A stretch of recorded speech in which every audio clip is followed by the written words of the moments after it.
그리스도의 평강이 너희 마음을 주장하게 하라 라는 제목을 가지고 6번째 말씀을 전하고자 합니다.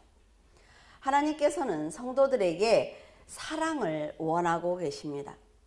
부모가 봉사를 열심히 하는 사람이면 자녀도 나눔과 봉사에 대해 관심을 가지고 성장을 합니다. 부모가 온유한 성격을 가졌다면 자녀들도 온유한 것을 볼 수가 있어요. 삶에 어떤 의미와 가치를 두고 있느냐에 따라서 자녀들의 교육이 달라지는 것입니다. 이와 같이 하나님께서는 성도들이 서로 사랑하기를 원하고 계시며 영혼 구원을 위해서 자신을 희생하기를 원하고 계십니다. 그렇기 때문에 하나님 자신이 먼저 십자가를 지셨고 자신의 목숨을 내어 놓으셨으며 마지막 그날까지 한 영혼이라도 구원하기 위해서 지금도 역사하고 계시는 것입니다.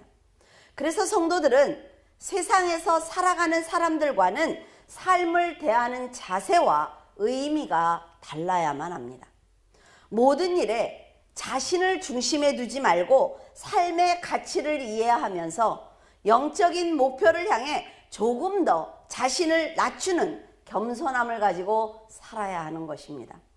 하나님께서는 스스로 계신 분이고 세상과 영원한 세계가 모두 하나님의 것이지만 영혼들이 영광을 누릴 수 있도록 축복하시겠다는 그 목표를 설정해 놓으시고 그 목표를 향해서 지금도 일하고 계신 것입니다. 이런 하나님을 아버지로 모신 성도들은 하나님처럼 심령이 가난해야만 합니다. 구원을 위해서 애통하는 심령을 가져야 하며 온유해야 하고 의에 줄이고 목마른 자가 되어야만 하는 것입니다. 화평을 위해서 자신을 버릴 줄 아는 자가 되어야만 의를 위해서 핍박을 두려워하지 않는 하나님의 백성으로 살아갈 수가 있는 것입니다. 그래서 사도 바울은 너희들은 이제 새 사람을 입었으니까 하나님께 사랑을 받는 자처럼 긍휼과 자비와 겸손과 온유와 오래 참음을 옷 입어라 라고 말하고 있습니다. 이것은 하나님의 성품이기 때문에 성도들이 갖추어야 할 덕목입니다. 우리들이 옷을 입는 목적은 몸을 보호하기 위함도 있지만 수치를 당하지 않기 위해서 옷을 입는 목적도 있습니다. 그 수치는 사람들의 죄로 시작이 되었어요. 선악과를 먹고 하나님과 멀어지자 스스로 옷을 만들어 입기 시작을 한 것입니다. 하나님께서 아담과 하와 두 사람만 창조를 하셨는데 아무도 보는 사람 없단 말이죠. 그런데도 그들은 스스로 어두움에 숨었습니다. 자신들이 벗었다는 것을 부끄러워하면서 혼자 수치스러워하고 있는 거예요. 이런 마음은 우리에게도 있습니다. 정도에 벗어났거나 예의 없고 상식에 벗어난 행동을 했다고 스스로 느꼈을 때 아무도 없고 집에 나 혼자 있는데도 어때요? 부끄러워하는 것과 같은 것입니다. 하나님께 사랑과 은총을 받고 죄를 짓지 않았을 때는 완전히 노출한 상태로 있었지만 그들은 부끄러워하지 않았어요. 하지만 선악과를 먹고 나자 하나님께서 창조하신 그대로 있는 것이 부끄러웠단 말이죠. 지금 세상은 하나님께서 아름답게 창조하신 자연과 환경을 훼손하고 있습니다. 하나님의 형상을 닮은 자신의 그 선한 마음을 악하게 만들고 있어요. 우리 요새 그런 말 많이 듣죠? 착하면 못 살아. 선하면 못 살아. 조금 얕고 조금 악해져야만 살 수 있어 라는 말을 하고 있어요. 끊임없이 처음으로 돌아가자 라고 말들을 하고 있습니다. 하지만 사람은 이미 타락을 했고 변질되었기 때문에 마음도 계획도 목적도 처음으로 다 돌아가지 못하고 있는 것입니다. 창세기 3장 7절 21절에 보면 이에 그들의 눈이 밝아져 자기들이 벗은 줄을 알고 무화과 나무 잎을 엮어 치마로 삼았더라. 여호와 하나님이 아담과 그의 아내를 위하여 가죽옷을 지어 입히시니라. 아담과 하와는 선악을 알게 하는 나무의 과실을 먹자 자신을 창조해 주신 하나님이 두려워지기 시작을 했습니다. 스스로 수치를 가리기 위해서 무화과 나무 잎을 엮어서 옷을 만들어 입었어요. 언제나 환한 빛 가운데 있어도 부끄러움 없이 살았던 아담과 그의 아내는 자신들이 벗었다는 것을 인지하게 되었고, 옷을 입지 않은 것은 부끄러운 것이라고 판단을 했습니다. 그런 자녀들이 너무나 안타까워서 어디에 있느냐고 찾으시는 하나님께 나오지 못하도록 만드는 것이 바로 죄라 말이죠. 죄로 인해 하나님을 두려워하게 된 아담과 하와를 보신 하나님께서는 영원한 복을 누리지 못하는 그들을 너무나 안타까워하셨어요. 하지만 약속대로 그들에게 저주의 말씀을 내리셨습니다. 그리고 에덴 동산에서 쫓아내셨어요. 그곳에는 선악과뿐만이 아니라 뭐가 있었어요? 생명나무가 있었기 때문입니다. 부족하고 지혜롭지 못하며 죄까지 지은 사람이 생명나무 과실을 먹고 영원히 산다는 것은 그 자체로 지옥입니다. 그래서 하나님께서는 에덴 동산 동쪽에 있는 생명나무로 가지 못하도록 그룹과 두루 도는 불칼로 그 생명나무를 지키신 것입니다. 하지만 하나님께서 처음부터 세우신 목적은 구원이라 말이죠. 그렇기 때문에 그들에게 가죽옷을 입혀주시며 그들이 받을 수치를 가려주신 것입니다. 아담과 하와가 만든 무화과 나무 잎은 곧 말라버립니다. 그리고 다시 따서 또 옷을 만들어 입어도 그것은 곧 말라버리는 거예요. 이렇게 세상의 것은 마르고 또 마름으로 만족이 없습니다. 하지만 하나님께서 만들어 입혀주신 그 가죽옷은 변하지 않습니다.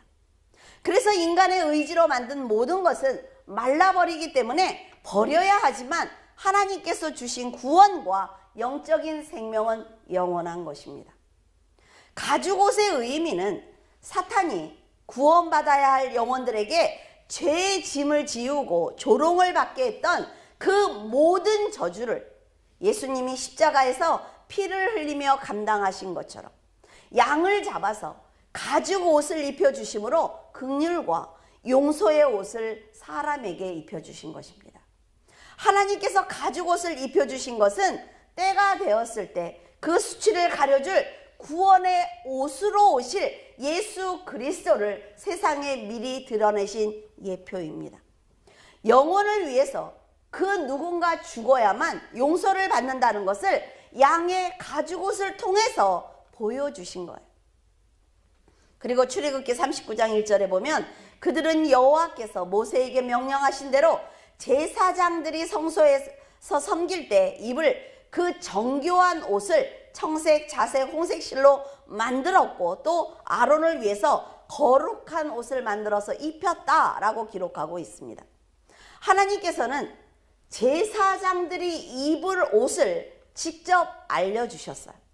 그리고 아론으로 하여금 거룩한 옷을 입혀서 제사장의 직분을 감당하도록 하셨습니다. 이것은 흠이 많은 우리들로 하여금 믿음으로 의의 옷을 입혀주신과 같은 것입니다. 대제사장이 입는 옷은 그리스도의 존엄성과 은혜와 그리고 신성이 나타나 있습니다. 제사장이 성별 의식을 행할 때 그 옷을 거룩하게 하는 방식으로 그 옷에 피를 뿌렸어요. 그것은 제사장의 옷이 속죄 사역과 밀접한 관계가 있다는 것을 보여주신 것입니다. 그러니까 죄를 사함과 동시에 예수님의 희생이 따른다는 것을 알려주시는 거예요. 하나님께서는 가죽옷과 제사장의 옷 그리고 혼인잔치에 참여하는 그런 사람들의 예복과 사대 교회를 향해 믿음으로 이기는 자는 흰옷을 입을 것이다 라고 말씀을 하시면서 성화된 자들이 입는 옷을 통해 하나님의 역사를 우리들에게 깨닫게 하고 계십니다. 이 모두가 예수 그리스도를 나타내는 거예요. 성도들은 하나님의 자녀로서 그리스도의 완전한 의의 옷을 입는 축복을 받게 된 것입니다. 이 의의 옷은 그리스도의 희생으로 화평을 이루셨기 때문에 입을 수 있는 옷이에요. 예수 그리스도를 통하지 않으면 이 의의 옷은 입을 수 없습니다. 이 옷을 입으면 사탄으로부터 수치를 가릴 수가 있단 말이죠. 그리고 예수님께서 십자가에서 끝까지 대속의 사역을 감당하셨기 때문에 그 승리를 통해 구원받은 성도들이 입는 영광의 옷이 된 것입니다. 세상은 너무나 옷이 흔하고 다양합니다. 하지만 의의 옷은 오직 예수 그리스도를 통해서만 입을 수 있으므로 성도는 믿음으로 이기고 거룩한 흰 옷을 입어야 할 것입니다. 성도들이 세상을 버리지 못하고 타락을 하면 자신이 만든 자존심의 옷, 그리고 교만의 옷, 인간의 의의 옷을 입게 되어 있습니다. 지금 여러분이 입고 있는 영적인 거룩한 흰 옷이 더러워지지 않도록 최선을 다해서 믿음으로 살아내야 한단 말이죠. 지금 요새 여러분들 뉴스를 보면 어때요? 볼 수가 없죠. 정말 저 사람처럼 되고 싶어 라고 했던 그 사람들이 얼마나 더럽고 추악한 행동을 하고 있는지 우리는 지금 눈으로 보고 있습니다. 그들은 살아가면서 무슨 옷을 입었을까요? 음행의 옷을 입었을 것이고 교만의 옷을 입었을 거예요. 그것이 지금 만천하에 드러나고 있는 것입니다. 자기들은 숨어서 한 행동을 하나님은 환한 대낮에 다 드러내 주신다 말이죠. 그래서 성도들이 살아갈 때 조심해야 하는 거예요. 내가 조금 지는 것 같아도, 내가 조금 양보하는 것 같아도 그렇게 살아야 합니다. 나중에 어떤 토막을, 어떤 시간을 하나님이 꺼내서 보시더라도 부끄럽지 않은 그런 삶을 살아내야 한단 말이죠. 성도들이 교회에 올 때 자기에게 가장 깨끗하고 좋은 옷을 입어야 합니다. 이것은 하나님에 대한 예의예요. 영원한 지옥불에 떨어질 우리를 위해서 자신의 몸을 사망 가운데 던지신 예수 그리스도께 최대한의 예의를 지키는 것입니다. 우리가 예수님께 해드릴 게 뭐 있어요? 그렇지 않습니까? 여러분들이 비싼 옷을 입고 오라는 거야. 다음 주에 다 밍크들 또 입고 들어올까 걱정돼. 그런 게 아니에요. 깨끗하게 정말 나에게 좋은 옷, 내가 예수님을 지금 만나도 부끄럽지 않은 그런 복장을 하는 것 굉장히 중요합니다. 그래서 하나님께 영광의 찬양을 드리는 성도들은 예배에 합당한 의복을 입어야 돼요. 정결한 마음으로 예배를 드려야 하는 것입니다. 여러분도 중요한 자리에 갈 때 아무 옷이나 걸치지 않을 것입니다. 어떤 분이 저한테 이런 말씀을 하세요. 목사님, 일주일 내내 사회에서 그 옷을 입고 있습니다. 교회 올 때만이라도 좀 자유롭고 싶어요. 아니요, 반대로 해야지, 반대로. 교회 올 때 더 좋은 옷을 입어야죠. 그렇지 않습니까?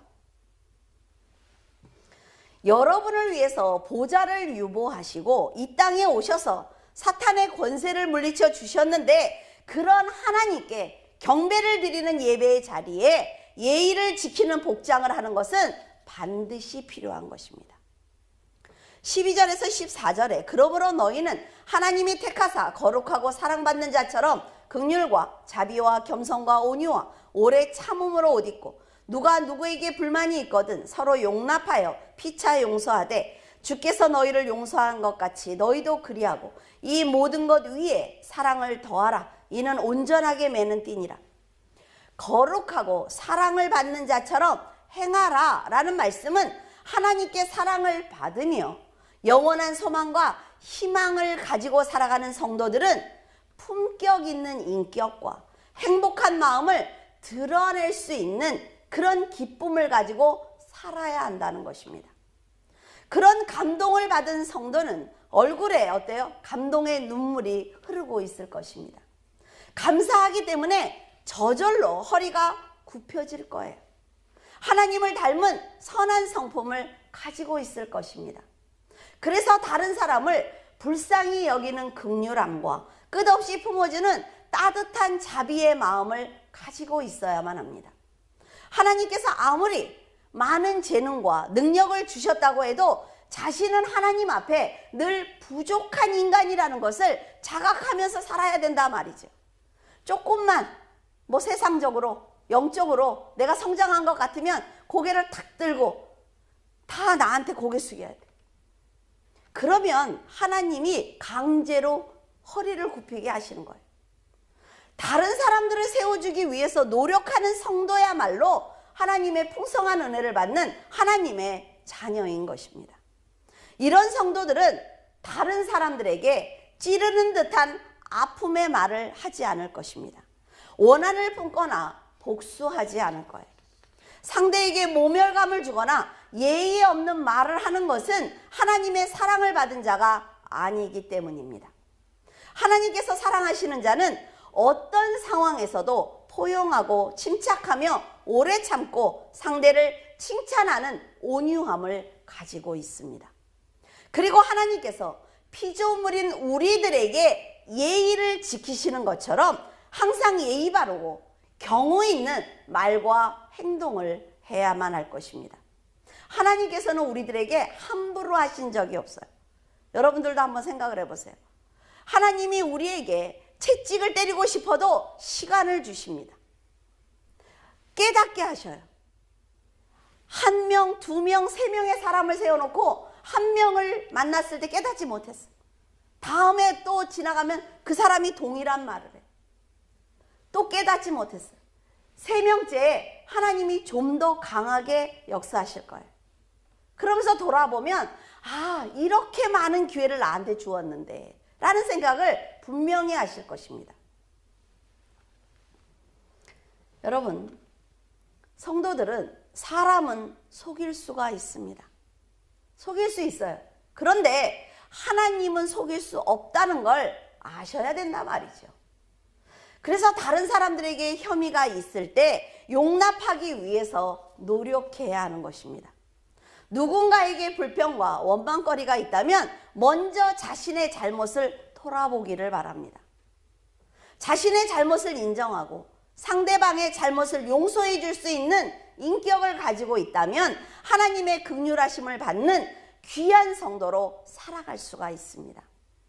그것이 하나님께 용서를 받는 성도의 자세인 것입니다. 사람의 마음은 죄로 시작되었기 때문에 선하기 위해서 노력하는 그 노력이 반드시 필요합니다. 악한 마음이 꿈틀거릴 때 그 마음을 선한 마음으로 감싸고 그 선한 마음을 감싼 그 자신을 하나님께 받은 사랑의 띠로 메어야 한단 말이죠. 여러분들은 우리 선물을 생각을 해보세요. 비싼 선물일수록 어때요? 포장이 더 화려하고 더 꼼꼼하게 싸요. 그렇죠? 자, 내 악한 마음이 있어요. 이거는 어쩔 수 없이 누구나 가지고 있는 거예요. 저 사람은 어떻게 저렇게 악할 수가 있어? 드러났어. 그게 아니에요. 자, 누구에게나 악한 마음이 있단 말이죠. 근데 우리가 하나님을 만나면서 선한 마음이 무엇인가를 배우기 시작을 했어요. 그러면 처음에는 이렇게밖에 못 가릴 거예요. 그러나 우리가 성장하면서 이렇게 가릴 수 있는 그만큼 성숙할 수 있단 말이죠. 자, 이거를 이렇게 들고 다닐 수 없어요. 이렇게 어떻게 들고 다녀? 힘들어서. 어떻게 해야 돼요? 하나님이 우리에게 주신 사랑의 띠가 있단 말이죠. 이걸로 꽁꽁 묶으면 돼요. 그래서 이 사랑의 크기와 우리의 선한 마음이 더 커질 수 있도록 노력하면서 살아가는 거예요. 이게 성화예요. 저 사람은 절대로 죄 안 질 것 같아. 천만에. 인간은 그렇지 않습니다. 그런데 내가 하나님 앞에 선한 마음이 점점 줄어들면 이것이 드러나 보이는 거예요. 아무리 노력을 하고 내가 하나님을 믿기 때문에 내가 겉으로 치장을 하고 믿음이 있는 척하지만 선한 마음이 없으면 이것은 그냥 드러나서 이렇게 다니고 있어요. 내가 속이는 줄 알죠. 그러나 사람들은 속지 않는단 말이에요. 하나님도 속지 않아요. 그래서 여러분들이 안에서 이것을 자꾸 감싸기 위해서는 성경을 읽고 기도하는 방법밖에 없어요. 그리고 그 말씀대로 살기 위해서 노력을 할 때 하나님이 주신 그 사랑의 띠로 묶을 수가 있습니다. 그래서 이것을 감출 수가 있어요. 사람들이 볼 때는 이것만 보잖아요. 사랑의 띠만. 아, 저 사람은 되게 죄 안 질 것 같아. 근데 여러분들이 가장 고민하는 게 그거예요. 아, 목사님, 저는 왜 이렇게 성장을 안 하는지 모르겠어요. 정말 집에 있으면 너무 괴로워요. 왜요? 다 괴로워. 왜? 그걸 나는 보니까. 이걸 나는 보잖아요. 다른 사람들한테 하루 종일 교회 가서 잘 숨기고 왔어. 근데 집에 오면 어때요? 탁 부러지면서 이게 툭 튀어나와. 아, 맞아. 아유, 난 정말 이런 인간이야. 다 그래요, 다. 그러니까 너무나 그렇게 고민하시지 마세요. 예? 그 고민하시지 않아도 돼. 그래, 다시 일어나서 또 싸자. 이러시면 된다 말이죠. 여러분들이 노력하면 분명히 성장할 수 있습니다. 그리고 하나님의 자녀로 부끄럽지 않게 살아갈 수 있어요. 선한 마음으로 악한 감정을 잘 다스리지 못하면 인간의 본성을 그대로 드러냅니다. 사람은 아무리 노력해도 악한 마음이 있기 때문이죠. 하지만 하나님의 형상을 따라 살아가기 위해서 노력을 한다면 선한 마음의 크기가 점점 커진다 말이죠. 이런 마음을 가져야만 용서도, 칭찬도, 용납도 할 수 있는 것입니다. 그래서 늘 자신을 쳐서 복종하는 지혜와 인내가 필요한 것입니다. 그래서 사도 바울은 너희는 평강을 위하여 한 몸으로 부르심을 받았나니 감사하는 자가 되라 라고 말을 하면서 감사하는 마음을 가져야만 그리스도의 평강이 너희 마음을 주장할 수 있다 라고 말하고 있습니다. 성도들이 하나 되기 위해서는 서로 겸손해요. 서로 온유해야만 합니다. 겸손하려고 해서 안녕하세요 그런데 네 이러고 지나면 어때요? 뭐야, 화가 나. 그러면서 다음 사람한테는 안녕하세요 이렇게 되는 거예요. 그렇죠? 그러니까 서로 겸손해요. 서로. 마태복음 11장 29절에 예수님께서 말씀하시길 나는 마음이 온유하고 겸손하니 나의 멍에를 메고 내게 배우라 라고 말씀하신 것처럼 마음이 온유하고 겸손한 자가 하나님께서 주시는 사명을 감당할 수 있는 것입니다. 겸손하고 온유한 마음을 가진 성도가 교회 앞에서 앞장서서 일해야만 그 교회가 자연스럽게 서로 사랑하는 마음으로 하나가 될 수가 있어요. 그래서 여러분들이 선한 마음을 쫙쫙 피라 말이죠. 다 담아줘요. 다 담아줘 서로. 그래야만 교회가 평안할 수가 있는 것입니다. 사탄은 교만하기 때문에 사람들이 감사를 잃게 만듭니다. 그리고 그 영혼을 패망으로 이끌어요. 그 마음을 혈기로 가득 채워서 툭 치기만 하면 불평하게 만드는 것입니다. 하나님의 마음처럼 긍휼함이 없는 사람은 그래서 사탄의 계략에 쉽게 넘어가는 거예요. 신명기에 보면 왕이 될 자는 하나님의 율법책을 늘 곁에 두고 읽어라 라고 명령하고 있습니다. 그래야만 형제들에게, 백성들에게 교만하지 않다라고 말하고 있어요. 말씀을 떠나면 사탄의 계략을 분별할 수 있는 지혜가 없습니다. 그래서 백성들의 영혼을 책임지고 있는 왕, 이 나라를 책임지고 있는 지도자, 교회를 인도하고 있는 목회자들은 언제나 말씀으로 마음을 채워야 하는 것입니다. 이처럼 성도와 가장과 지도자들 역시 말씀을 마음에 품고 늘 겸손한 마음과 온유한 마음으로 무장해야 되는 거예요. 그래야만 하나님의 사랑을 받은 자로 살아갈 수가 있습니다. 예수님을 생각하면서 살아야 되는데 여러분들이 살아가다가 이렇게 억울하고 분할 수가 있어? 라고 할 때가 있을 거예요. 그럴 때 예수님은 어떻게 해결하셨을까? 한 번만 생각을 해보세요. 내 마음대로 움직이기 전에 한 번만 생각을 하세요. 이런 문제를 만났을 때 예수님이라면 이 사람에게 무슨 말을 했을까? 라고 생각을 해보세요.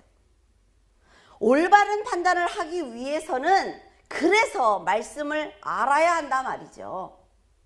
온유한 마음을 갖기 위해서 노력한다면 상대를 용서할 수가 있습니다. 그리고 하나님께 깊이 감사를 드리는 마음으로 살아갈 수가 있어요. 감사와 온유함이 함께 있으면 그 말씀은 더 큰 능력을 나타낼 수가 있습니다. 이렇게 거룩한 마음을 갖게 되면 아내와 남편 그리고 자녀와 부모를 대할 때 분명 하나님을 대하는 것처럼 거룩한 모습을 드러낼 수가 있습니다.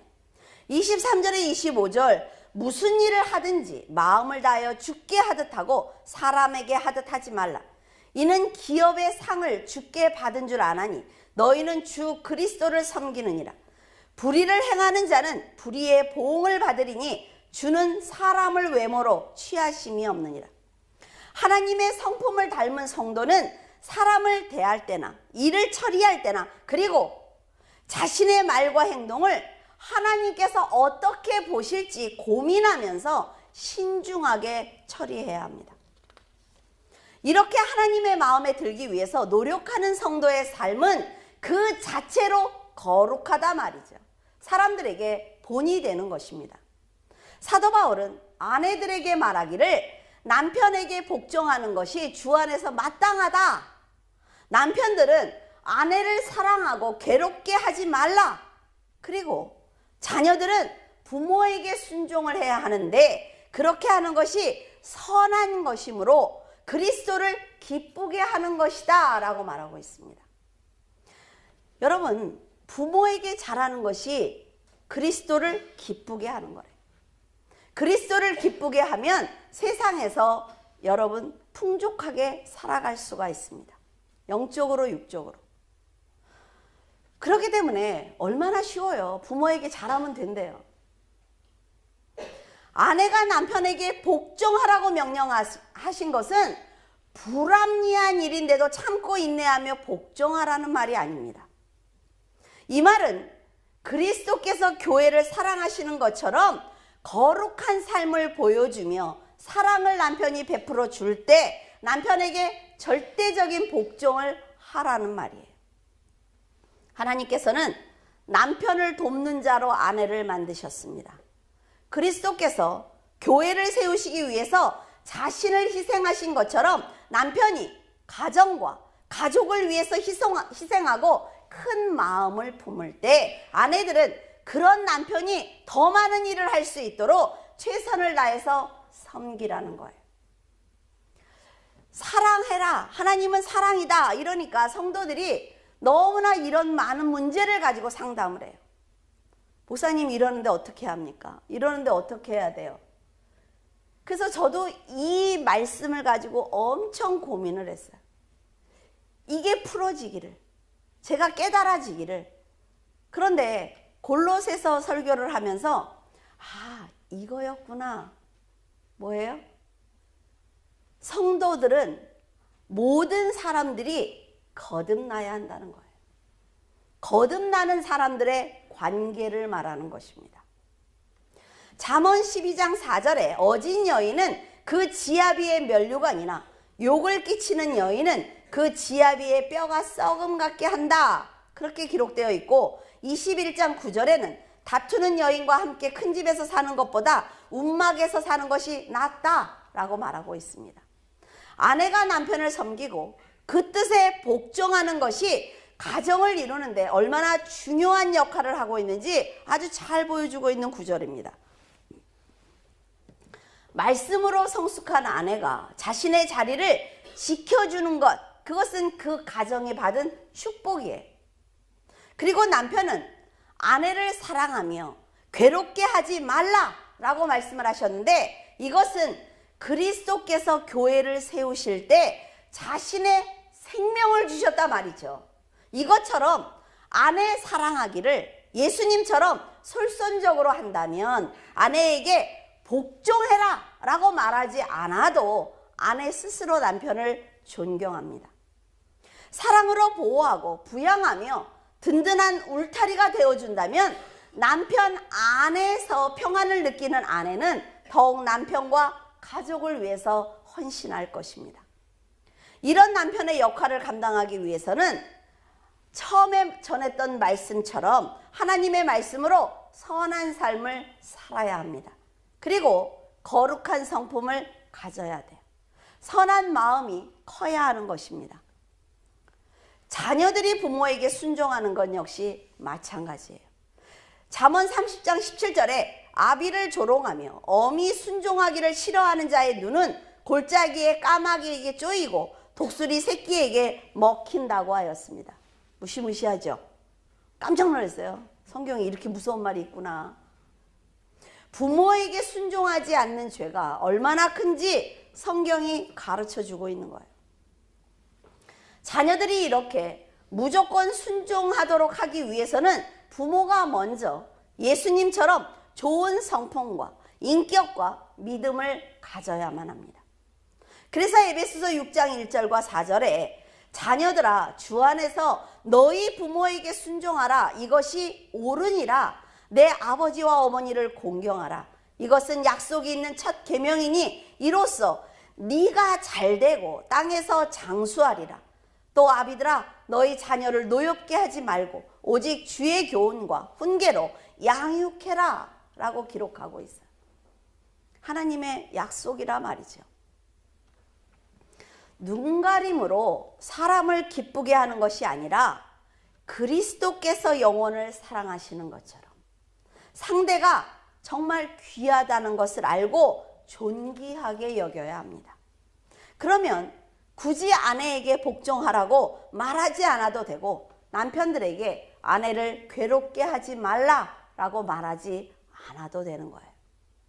거룩한 인격을 갖춘 자녀들은 부모를 공경할 것이고 순종할 것입니다. 사람이 어떤 인격을 가지고 있느냐에 따라서 이 말씀이 이루어진다 말이죠. 이런 인격을 갖추었을 때 종들은 육의 상전들을 진심으로 섬길 것입니다.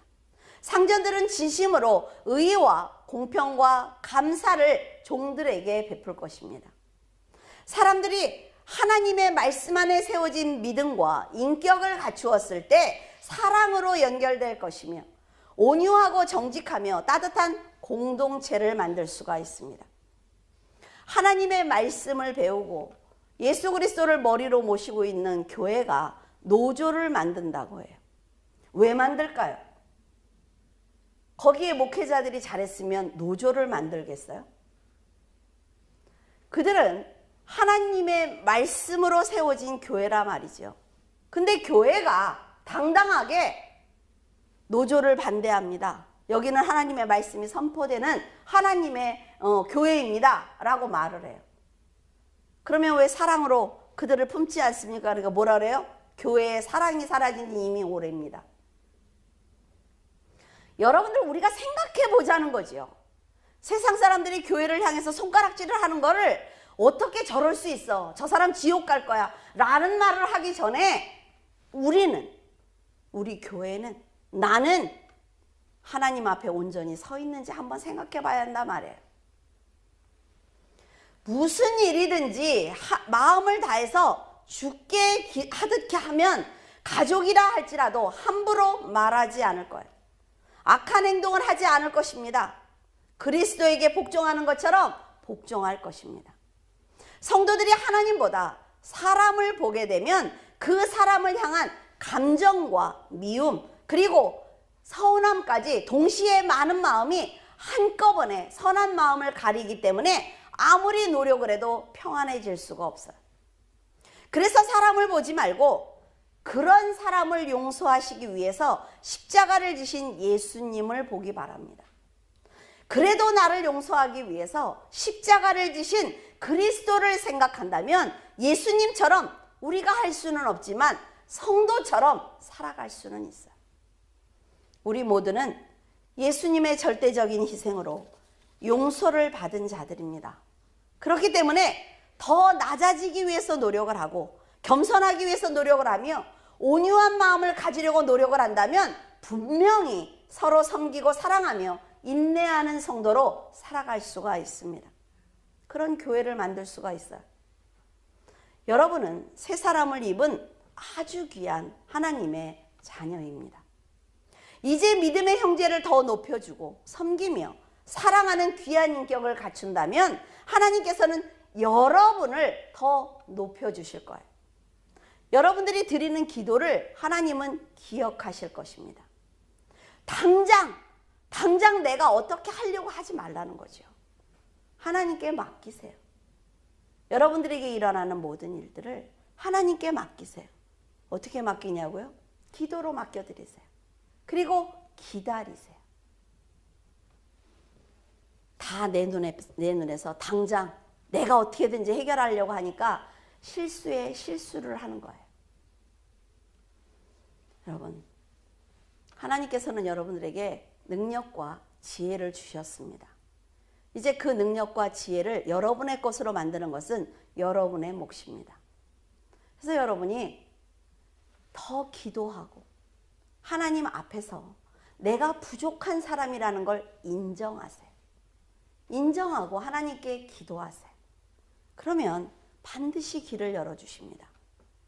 하나님의 자녀로서 본이 되는 성도가 되시기를 예수 그리스도의 이름으로 축원을 드립니다.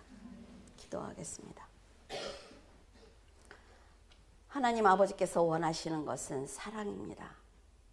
그러나 하나님 아버지, 저희들에게는 사랑이 없습니다. 하나님께서 주시지 않으면 저희들은 한 방울의 사랑도 갖고 있지 않습니다.